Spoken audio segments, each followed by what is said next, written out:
Abertura. Palavras entre dados de computador. Dados pessoais. Localização.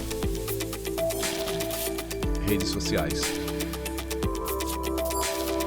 Controle. Privacidade. Escrito no centro com letras brancas. Algoritmo. São nossos dados.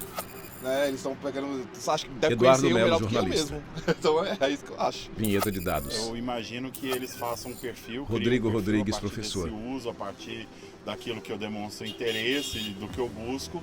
E com isso ele vai direcionando a interação. Vinheta.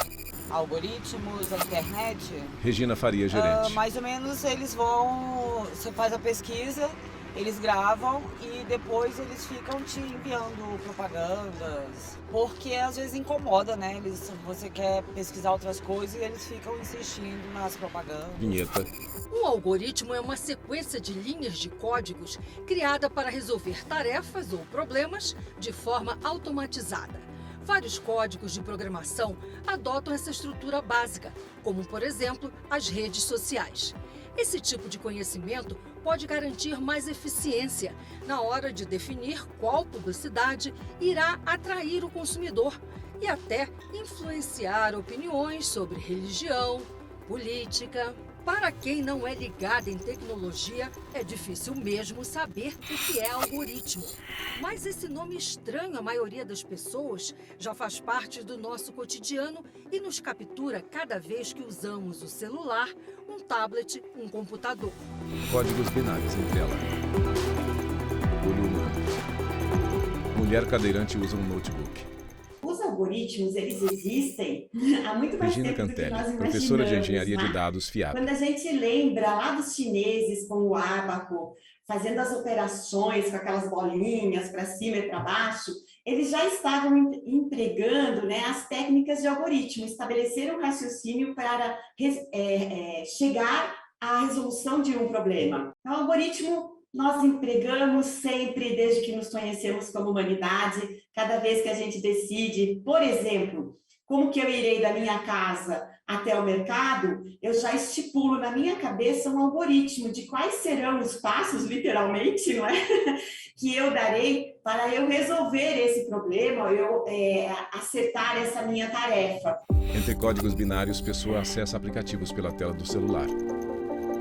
Eu costumo fazer uma comparação que hoje os algoritmos, eles são o grande André Giacomo, cientista segredo político. industrial do tempo moderno, né? Já foi, por exemplo, qual era a fórmula secreta da Coca-Cola ou do molho especial ali do sanduíche do McDonald's. Hoje a gente está falando, né, que um produto onde, né, todo mundo quer entender a regra sobre como eles são produzidos ou como são feitos, são de fato, né, os algoritmos das redes sociais. Porque assim, né, dado o nosso ambiente de consumo de informação, e aí a gente fala, né, política, sobre questões comportamentais, sobre questões que vão envolver consumo, etc., são, né, comportamentos eminentemente digitais, independentemente do perfil, né, sociodemográfico que a gente está falando, isso no Brasil e no mundo. Tela de login e senha. Luzes verdes de um servidor ligado. Os algoritmos estão aqui para, geralmente, nos dar suporte. Wallace às Farias, atividades desenvolvedor que a de gente já sistemas. tem aquilo, já existem potencialmente já por muito tempo. Os sistemas digitais, obviamente, eles são totalmente moldados por algoritmos, né? Mas, eventualmente, esses sistemas são híbridos, né? Tem procedimentos, partes que são manuais, que dependem de determinadas pessoas. Então, tipicamente, os algoritmos que as pessoas colocam nesses outros sistemas que dependem mais também da atuação não digital, né? Seja, enfim, por qualquer meio, é criar os procedimentos, ou seja, os padrões necessários para que aquele propósito, aquele sistema, né, seja cumprido. Fala assim, então, por exemplo, uma biblioteca, né, como é que eu organizo os livros? Então, eventualmente, ali, naqueles algoritmos, estão os procedimentos, padrões, as melhores práticas de como se organizar, como se buscar o livro. Esses algoritmos, eles são Alessandra Araújo, trabalhados psicóloga. para poder nos trazer qualquer coisa que a gente ou digite ou muitas vezes até a gente fala. É um contexto muito mais tecnológico que a gente está suscetível e que vai trazendo essas informações.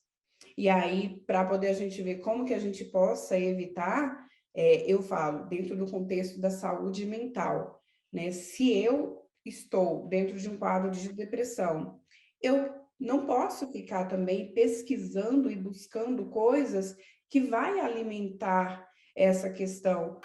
Embora o termo tenha origem na matemática e na programação, para o público em geral, ele ficou mais conhecido nos últimos anos por conta da popularização das redes sociais. As plataformas que são as donas, né, dos algoritmos, que criaram os algoritmos. Então, a gente está falando do Facebook, do Instagram, do próprio Twitter e etc. Acho que qual é um ponto, assim, né, que do momento em que as redes sociais elas foram lançadas, né, até um momento ali de maior maturidade de cada uma dessas redes sociais, a gente passou, né, os algoritmos eles passaram por algumas mudanças e por algumas transformações em que, de fato, né, a clareza e a transparência sobre as regras, né, sobre como os algoritmos funcionam e como que os algoritmos filtram e direcionam conteúdos para as pessoas nas redes sociais, isso foi se modificando e também isso foi perdendo um pouco de transparência. Eu digo isso muito em virtude do próprio Facebook. O Facebook, claro, nunca teve uma regra 100% clara e transparente, né, sobre como que o seu algoritmo funciona, porque naturalmente, né, é através disso que o Facebook ganha dinheiro, é através do algoritmo para, né, vamos colocar, não falar só de política, sobre consumo, por exemplo, que o Facebook monetiza, né, publicações de marcas, de empresas, produtos, etc. Vinheta. O algoritmo é um aliado para o consumidor, porque ele torna Nairane essa Farias Leitão, experiência diretora da Autoridade mais Nacional de rápida, Proteção de mais Dados. alinhada com os desejos do consumidor. Ele dá um acesso mais fácil ao que o consumidor de fato deseja, inclusive a uma maior variedade de marcas, de preços, de produtos, de diferenciais. Por outro lado, ele também influencia caminhos, né? Ele também influencia comportamentos, preferências e, obviamente, direciona produtos, serviços, conteúdos. Então, sem dúvida, quando a gente fala em perfilamento, quando a gente fala em algoritmos, o consumidor ele tem que estar dentro desse contexto de análise. Tão urgente quanto saber o que são algoritmos e como funcionam é o debate sobre o poder atual dos sistemas inteligentes que entraram definitivamente em nossas vidas para o bem e para o mal. No Curta Algoritmo, uma produção de Brasília, o governo totalitário de um futuro distópico, sem esperança, uma vida intolerável, Curta-metragem Algoritmo. Direção Tiago Foreste. Começam a desaparecer misteriosamente. Por meio de algoritmos, os dirigentes do país imaginário investigam a vida digital dos cidadãos, roubam seus dados e criam alertas para indivíduos considerados potencialmente subversivos. Uma das vítimas é Nicole, uma estudante universitária de 18 anos. Pessoa entra em rede social. É uma mulher. Dados em forma de pontos fazem reconhecimento facial. À direita, a imagem da mulher sendo filmada no quarto dela. Os dados reconhecem a identidade da mulher. Dados pessoais dela são expostos. É Nicole Ávila, 19 anos. Índice máximo de dissidência. Alerta sobre investigação digital. A ideia era a gente fazer um filme que discutisse um pouco a questão da vigilância Tiago digital, Foreste, cineasta. né? Mostrar como a gente está próximo de um cenário como 1984, em que os governos tinham acesso a tudo que a gente fosse fazer. E a ideia era criar um cenário fictício onde um governo pudesse monitorar os seus cidadãos e saber exatamente o que eles estão fazendo ou não e catalogar eles, né? Colocar etiquetas nos cidadãos, assim, do tipo, esse é subversivo, esse não é. Tudo com base em conversas pessoais, né? Privadas. Então, eu acredito que a gente tem que ter esses mecanismos, essas instituições controlando esse tipo de poder, né? A gente não pode deixar isso tudo na mão de um governo, de um sistema totalitário. A gente tem que criar mecanismos para nos proteger, né? Então, o cenário está dado, as coisas já estão acontecendo, a tecnologia já existe, tudo que o filme retrata é possível de acontecer, mas eu acho que a gente precisa de mecanismos e de instituições que nos protejam, né? Nos protejam a nossa privacidade, protejam nossas conversas particulares, nossa forma de pensar, nossa ideologia, né? Cada um a gente tem que continuar tendo nossas liberdades individuais para acreditar no que a gente acredita, sem sofrer sanção por isso, né?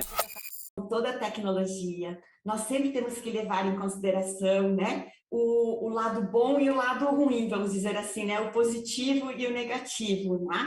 Eu gosto sempre de falar o exemplo do Einstein, da bomba Imagens atômica, BBC. não é? Imediatamente a gente lembra que matou, né, milhares de pessoas, né, com a ação da bomba atômica aí na Segunda Guerra Mundial. Em contrapartida, quando a gente olha hoje o quanto que a tecnologia utilizada para a bomba atômica foi melhorada, expandida, e que nós conseguimos hoje ter numa usina de um tamanho de uma caixa de sapato, a gente consegue prover, né, energia elétrica para uma comunidade de até 30 mil habitantes durante um mês. Eu acho que isso é fantástico, perto daquilo que nós conhecemos de pessoas que não têm acesso à energia elétrica, por exemplo. O servidor público Alan Matos já está plugado no futuro. Ele escolheu viver no mundo da tecnologia digital. A vida é o celular hoje em dia, né? Eu faço tudo, né? Legendo viagens, trabalho... Alan Matos, servidor conecto, público. Pesquiso. É minha televisão, é meu jornal, meu telefone, é tudo. Hoje é meu celular. Na verdade, é um estilo de vida, né? É um estilo de vida quanto menos coisas, melhor, tipo minimalista. Então a gente não precisa de muito, a gente percebe que um pouco a gente se satisfaz. Então hoje, com o celular, com a tecnologia, com o notebook, com 2 telas, né, igual você falou, a gente consegue conectar o todo. Não é necessário mais o método antigo, né, que seria uma casa com um sofá e uma televisão, uma TV aberta funcionando. A gente não precisa disso. É muito mais fácil eu estar falando com o outro através de um aplicativo, de uma rede social, de um WhatsApp, do que eu entrar em contato físico com a pessoa. Uma coisa que a gente está estudando muito dentro da psicologia, que já vinha sendo sinalizado antes da pandemia e agora com a pandemia ficou muito mais fortalecido, é a síndrome da cabana.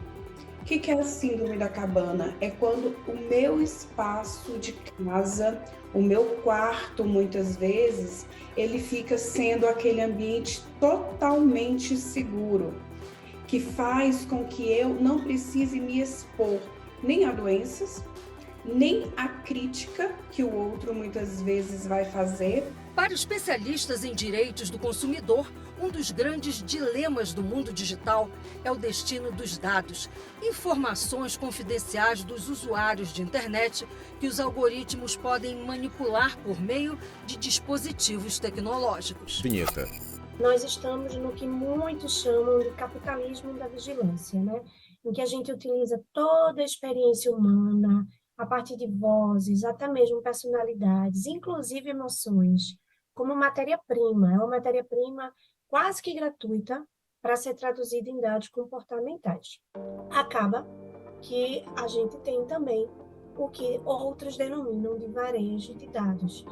Quando atores, né, muitos atores envolvidos em tecnologia, em desenvolvimento econômico, acabam transacionando esses dados pessoais de forma cooperativa, inclusive para fins de publicidade. Obviamente que os consumidores, eles são os maiores focos dessa nova economia. Eles são os mais afetados e, por sua vez, eles devem ser também os mais protegidos, né? a partir de uma breve pesquisa que o consumidor às vezes faz online, ele já recebe uma grande quantidade de anúncios. Apesar de parecer e muitos usuários considerarem as redes sociais um território sem lei, o Brasil possui uma legislação ampla sobre proteção de dados pessoais na internet e crimes cibernéticos, conhecida como LGPD. Vinheta. Ela tem, explicando, né, de maneira muito breve, Victor Minervino Quintieri, advogado criminalista. Sobre o tratamento de dados pessoais, né, inclusive nos meios digitais, seja de pessoas naturais, pessoas jurídicas, de direito privado, direito público, e tem por objetivo a proteção, a palavra-chave é proteção de direitos fundamentais, de liberdade e de privacidade, bem como o livre desenvolvimento da chamada personalidade da pessoa natural. O artigo 20, ele confere um direito ao titular de dados, né, que tenha, né, sofrido alguma decisão automatizada. Essas decisões automatizadas, elas ocorrem nas mais variadas esferas. Por exemplo, quando estamos falando do chamado score de crédito, né, instituições financeiras, com base em análise de dados, né, dos seus clientes, fornecem mais ou menos créditos em melhores ou piores condições, a depender justamente da qualidade, né, desses dados que a pessoa apresenta. Mapa do Brasil. Estados interligados por dados. Pessoa acessa a rede social por celular. É uma rede com fotos e vídeos. Vinheta. As instituições, empresas, muitas vezes, em virtude, infelizmente, da recorrência, muitas vezes possuem auditorias internas, que é o aconselhável, inclusive, né, que possuam, e aí já resolvem o problema de imediato e vão atrás dos responsáveis, né, pelo corpo jurídico próprio. Eventualmente, a empresa ou não resolve, ou por meio da sua auditoria, né, conclui que não haveria indício de fraude, cabe à pessoa não só procurar o PROCON, mas o próprio Poder Judiciário tem medidas cautelares, né, justamente para tentar resguardar, né, o direito da pessoa. Vinheta. O que a gente tem hoje é o quê? A gente tem uma coleta massiva de dados, né, que muitas vezes não está de acordo com a nossa legislação, que muitas vezes não está de acordo com o princípio da finalidade da LGPD, que é a Lei Geral de Proteção de Dados, né?